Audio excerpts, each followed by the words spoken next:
India's Chandrayaan-2, the country's second moon vehicle mission, is its most ambitious space project to date.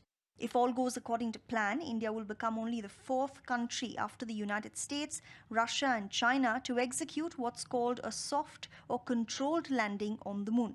So making a soft landing is very difficult because first and foremost you got to go into the vicinity of the moon.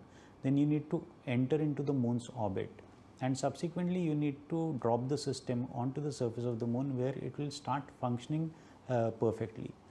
In Israel case, what happened was that one of the engines had failed. So there was a certain amount of a problem, and the velocity was so huge that the system had landed onto the surface of the moon, but it was not a soft landing, it just crashed over there. But a successful landing is just the start.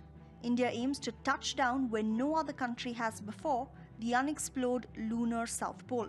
Scientists want to understand to what extent frozen water on the moon can be used.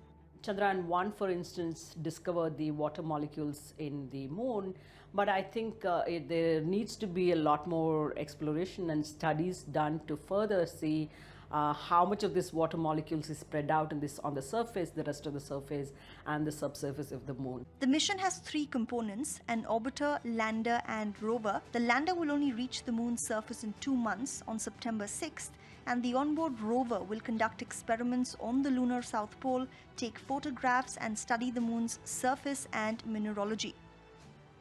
Another factor that sets this second lunar mission apart is how relatively inexpensive it is.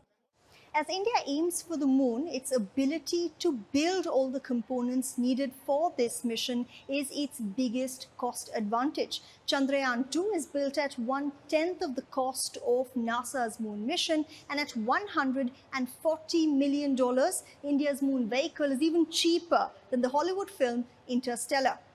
50 years since it started its space program, India has come a long way. Chandrayaan-2 is expected to lay the groundwork for crewed missions. Prime Minister Modi says India will send astronauts into space by 2022, eventually send Indians to the moon, and set up its own space station in the next decade. For India, neither the sky nor the moon are the limit. It's aiming much higher.